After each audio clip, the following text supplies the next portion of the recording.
What is up? Welcome back to the College Basketball Bracket Science Podcast, your encyclopedia for the college basketball season. Day one of college hoops is officially over. It did not disappoint, other than, unfortunately, that late night game between Gonzaga and Baylor. Hopefully you didn't stay up for that one. It resulted in a blowout. We're going to read and react, and of course overreact in some instances, to all of the notable scores in today's show, all the big games from yesterday. We'll also go over some of the best individual player performances from our big slate of games yesterday in our Dudes of the Day segment. Then we're going to close the show with our new power rankings, which had a lot of movement because, of course, as mentioned, we are going to overreact on night one. At the end of it, we will include some of our hottest takes going forward after night one. Before we dive into it, we're going to go ad-free today. It's going to be a quick podcast, so be sure to like and subscribe. Click the buttons down below. Follow us on social media, TikTok, Instagram, Twitter, at Bracket Science with 2 S's, and check out our website, bracketscience.org, for our clothing line on there. No messing around. Let's dive right into it. Let's start with the big one. Number 6, Gonzaga, and number 8, Baylor. Final score, Gonzaga, 101. Baylor, 63. Absolute blowout, 38-point victory. The largest loss, I should say, for a top 10 team ever in their opening night affair. 38-point victory, also the largest loss for Baylor under Scott Drew of all time in the Scott Drew era. Crazy stuff there. Gonzaga was led by Nolan Hickman, who scored 17 points, knocked down 3 threes. Ryan Nembhard added 11 assists. Graham Ike added 15 and 8 of his own. And Braden Huff had a nice game off the bench, scoring 14 points. Even Dusty Stromer contributed in a way that we didn't expect him to contribute that much. Michael Ajayi, 9 points, 8 rebounds. The big story for that was him coming off the bench. Expected him to start and Caleb Battle to come off the bench. It was flip-flop. Caleb Battle also added 12 points himself. For Baylor, it was ugly on obviously the defensive end, but also the offensive end. Baylor shot just 3 of 21 from 3. Norchad Omier led with 15 points, 9 rebounds, still only 5 for 12. Usually Norchad Omier, one of the better, more efficient guys in college basketball, but just a rough start. I wouldn't dive too deep on Baylor yet. They're going to figure it out. They're a new team. Gonzaga has so much continuity. I think this means more about Gonzaga than it does about Baylor. Obviously, Baylor is, it's a tough loss. It is a tough loss, but I have faith in Scott Drew and that they'll figure it out. It kind of reminded me of, remember a couple years ago when Oklahoma just got drilled by Villanova early in the year. They got beat by like 30, and then they rematched in the Final Four, and Oklahoma beat them. Not saying that's what's going to happen, but obviously a 38-point loss for Baylor is tough, but I still believe in this team. I believe in their roster. I think they will put it together and be just fine. Moving down the list for those seeing the graphic on YouTube, number 13, Texas A&M, went to UCF and got beat. This was a popular upset pick. I didn't see it happening, and quite frankly, it shouldn't have happened, but it did. Texas A&M led by 11 with 6 minutes left and then just choked down the stretch. I know they are just kids, but if I watch Wade Taylor IV just drive down and just huck up another 3, it is so frustrating to watch. 4 of 15 from the field is Wade Taylor. We mentioned a lot last year. He can shoot you in games. He can shoot you out of games. And in this instance, he shot him out of the game. They have a good team around him. Farrell Payne had a good game, 15 points, 6 rebounds. Solomon Washington is good. He's just not getting as many attempts as he should. He shot 10 times in this game, wasn't real efficient.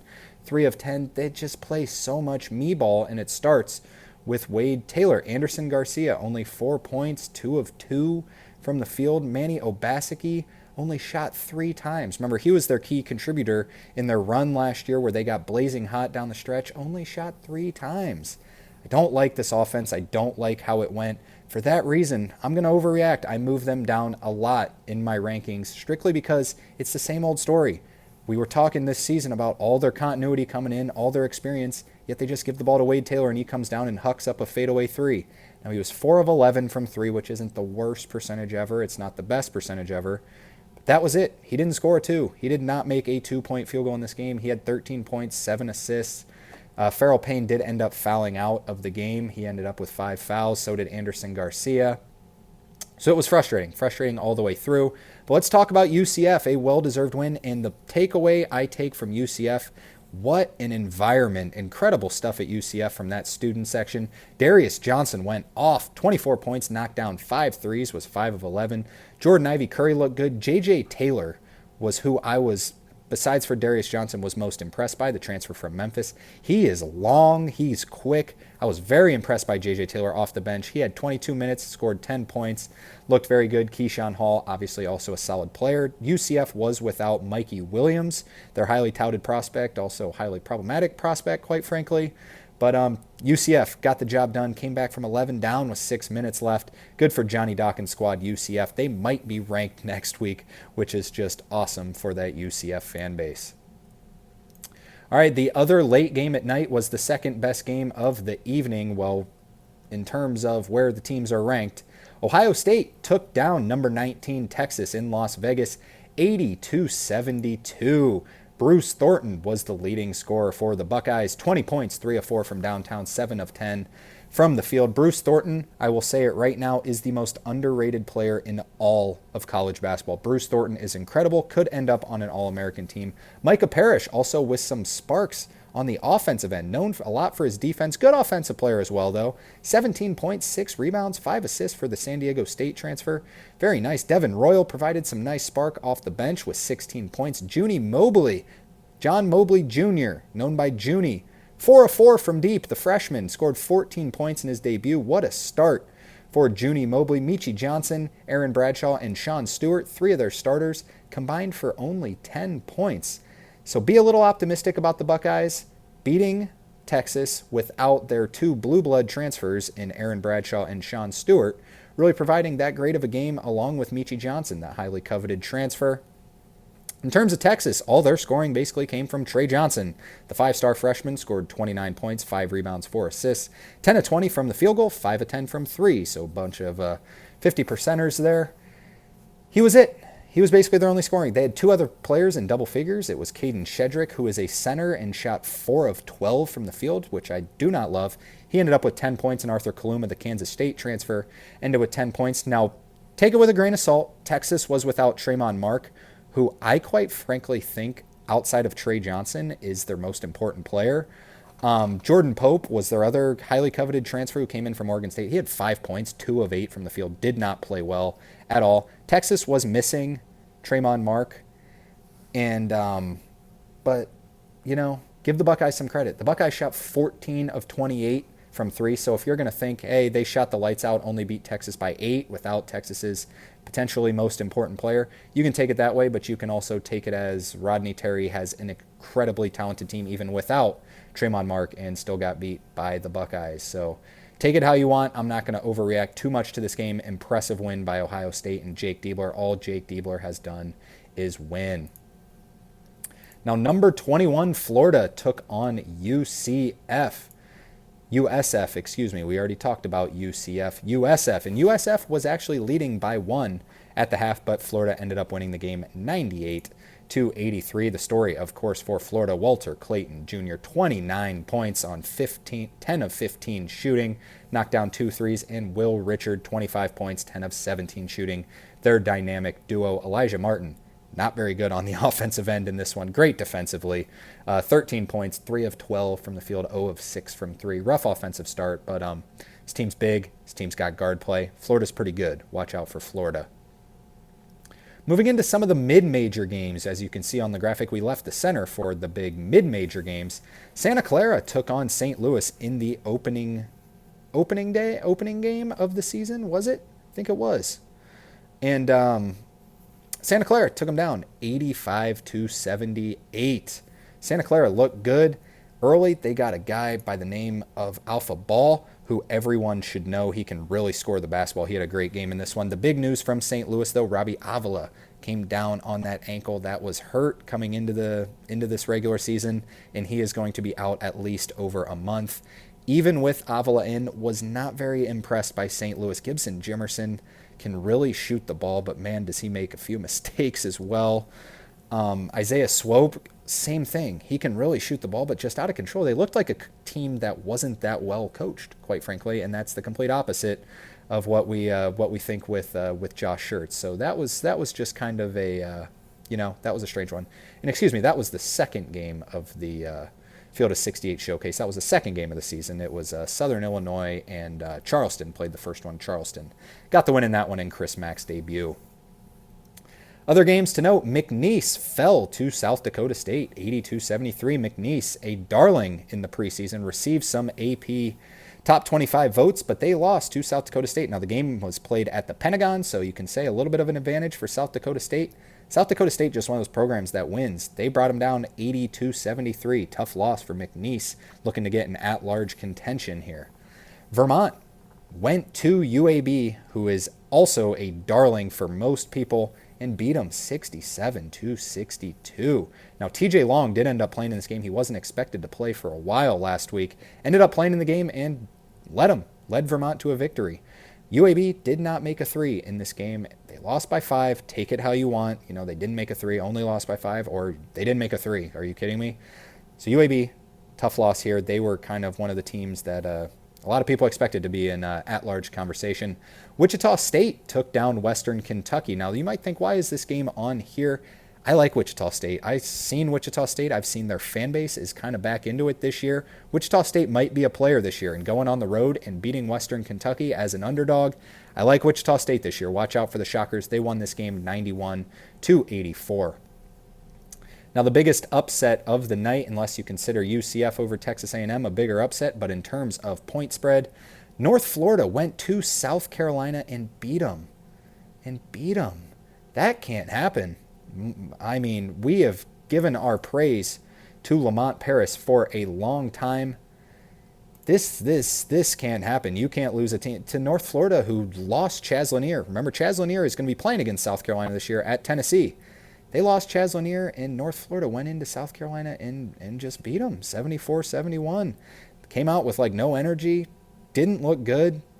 I don't know. I don't think I know South Carolina fans are optimistic about this roster. Colin Murray-Boyles is obviously awesome.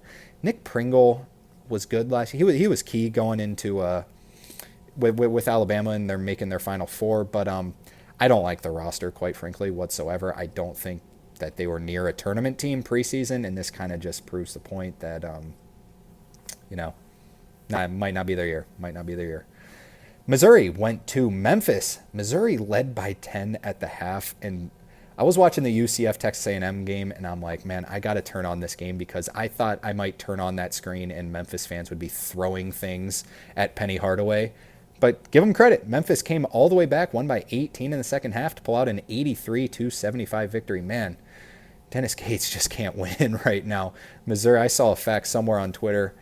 Missouri has not won a game in 2024. Yes, that includes all of last season. They haven't won in 2024. It's been 11 months, and they have not won a game. Yikes. Memphis with a big win here. PJ Haggerty was fantastic. Knocked down 10 free throws. Really gets to the free throw line. Memphis, Penny Hardaway, maybe figured a little something out. A few notes about Memphis, or just one note. Tyreek Smith, remember we talked about him in a few of our other podcasts. He's supposed to be their starting power forward, just transferred. He left the team. Then he was reported he was back on the team, and now he's just transferring out of there. Just, who knows? Big personality, Tyreek Smith, it seems. Big personality, Penny Hardaway, just seems to have been button heads, obviously. All right, another game to note. St. Mary's took down Towson 76-69. Two teams that are highly thought of in the mid-major world. One team that is not really thought of high in the mid-major world is Tennessee Tech, and they gave Georgia a legitimate, and I mean a legitimate game. Georgia won the game 83-78, but that is a bye game. That is a true home bye game against Tennessee Tech. It was close. It was close down the stretch. Aisha Newell had a huge game. We'll talk about him here in a second.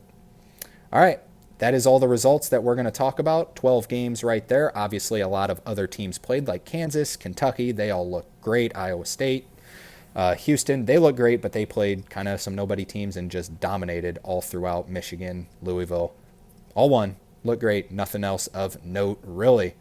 Now, let's dive into our dudes of the day. The Bracket Science Dudes of the Day. Cam Jones, the leading scorer in college basketball right now, scored 32 points in Marquette's 102-62 victory over Stony Brook. The more impressive stat, 14 of 16 from the field, 4 of 6 from 3. Do the math, 10 of 10 from 2, 4 of 6 from 3.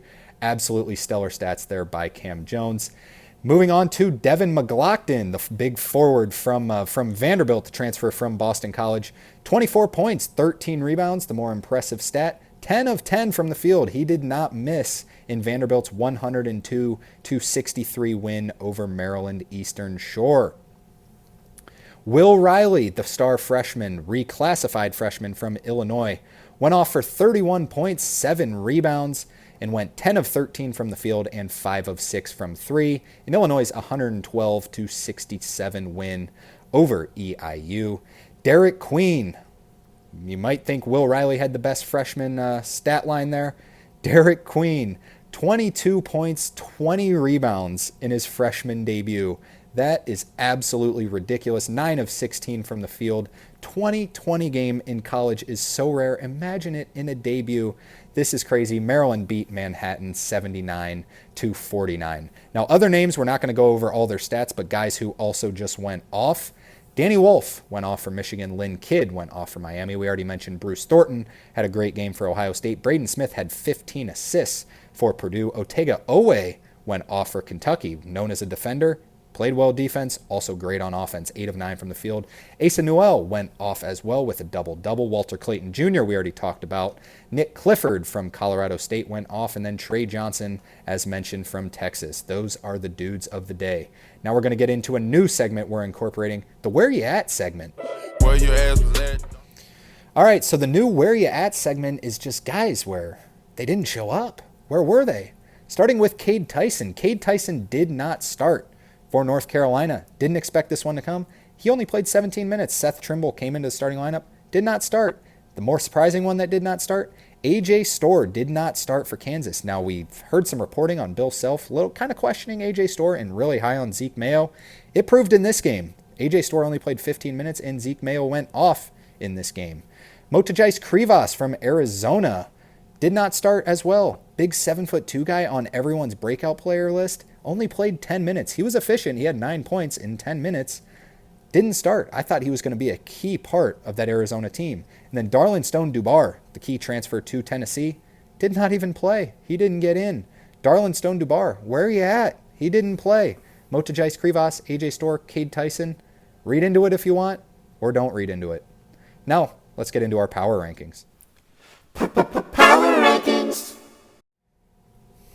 All right, here is our new and improved power rankings. We still have the same top 3. Houston at 1, Alabama at 2, Kansas at 3. Gonzaga moves up to 4, surpassing Duke. Duke looked good against Maine, don't get me wrong, but Gonzaga looked fantastic. I still got Duke at 5, UConn at 6, Iowa State at 7, North Carolina at 8, Arizona at 9, Auburn at 10, Arkansas 11, Baylor I only dropped to 12. I will note why I did that when I get to the end of reading through all of these. Purdue at 13, who struggled a little bit with Texas A&M Corpus Christi, I may add.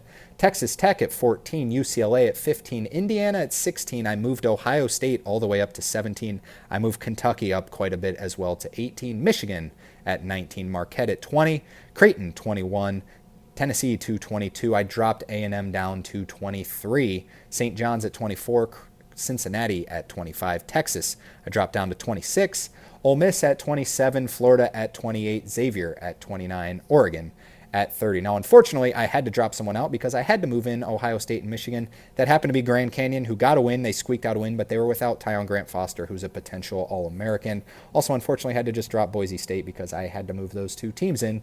Those 2 teams strongly deserve to be on this list as well. Michigan State also on the strongly considered list, along with Wake Forest, who looked a little shaky. And then UCF I did throw on here. I don't think UCF is a top 30 team. I think they have a great home environment. Maybe they'll prove me wrong, but had to throw them on here just for show. So a few things to note on here. Dropped A&M from, I think I had them at 12 or 13, all the way down to 23 because if it's the same old thing with Wade Taylor, just shooting them into games and shooting them out of games, there's so much flexibility there. I'm dropping them down that far until proven wrong. Xavier, I had to drop quite a bit. That's another notable one. They barely beat Texas Southern. They were trailing at the half at home. Xavier, I was so high on Xavier. I still am. It's the first game. Don't overreact to everything. Of course, we love to do it, but you'll notice at my 17, 18, 19, I got Ohio State, Kentucky, Michigan. The three teams I noted that really moved up. These are fun teams, man. These are fun teams. Big Blue Nation, I'm officially there. Kentucky is a very, very fun team. I mean, this offense is going to be fun. And Michigan, same thing with under Dusty May. I'm there. I'm there on Michigan and Kentucky, and Ohio State look good as well. Now, Purdue, we mentioned they struggled with Texas A&M Corpus Christi for a while, which is kind of the cutoff of why I left Baylor at number 12. You can't drop a team so far when, I mean, Scott Drew did something that no coach does and goes to play basically a true road game against a top 6 team that returns 8 or 9 guys from a team that made the Sweet 16. You can't drop them too far. I know I'm going to see places that are like, Baylor's horrible, drop them off top 25. Yeah, but just wait. Don't read too far into Baylor yet. All right, now we promised some hot takes. Let's dive into our hot takes after week 1. Bracket Science Hot Takes. The first hot take, Cam Jones or Ryan Kalkbrenner out of the Big East will win the Wooden Award. I don't know how it's going to transpire out, and I don't know if their teams are quite frankly good enough. If they're top 20 teams, I think they're there, but I think there's a chance that either Marquette or Creighton ends up outside of the top 20 at the end of the year. Cam Jones, as we mentioned, is already leading the country in scoring. I think he might lead the country in scoring altogether. He is fantastic. Ryan Kalkbrenner as well. But the bigger takeaway I got, now I never thought it was really going to be RJ Davis just because his percentages are always a little lower than you expect. Last year, his shooting percentage was not as high as you expect. He's great. Don't get me wrong. He's great. Cooper Flagg is fantastic as well, but he's got so many guys around him that we didn't really expect. Con Knippel was their leading scorer. Cooper Flagg looked good. I still think he's got a great chance to win it. Now, Mark Sears also has a very good chance to win it, so this is where it kind of gets a little bit sketchy.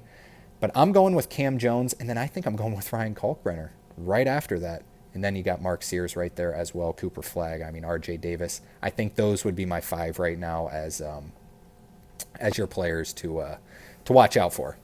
Second hot take, Alabama is going to win the SEC by 2+ games.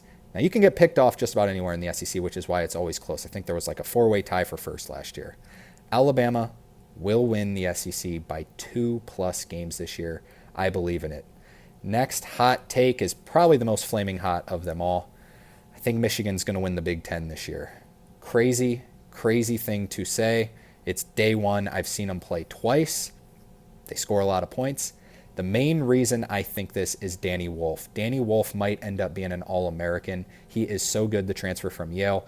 As we mentioned on the last show, he's 7 foot. He does not look like a 7-footer out there. He is way too fast to be 7 foot. Give me Michigan to win the Big Ten. Alabama to win the SEC by 2+ games. Cam Jones or Ryan Kalkbrenner to win the Wooden Award, and Michigan to win the Big Ten. Those are our hot takes after day 1. That's going to do it for our show today. Thanks to everyone for tuning in. Hopefully everyone enjoyed the start of the college basketball season yesterday. Remember to click the like button and the subscribe button. Turn on the post notifications so you are never left out from the encyclopedia into college basketball. Everyone have a great rest of their week. We'll be back talking on Saturday morning. You will be able to access the podcast, previewing all the big games from the weekend. We got a big Saturday. Don't miss it. See you later.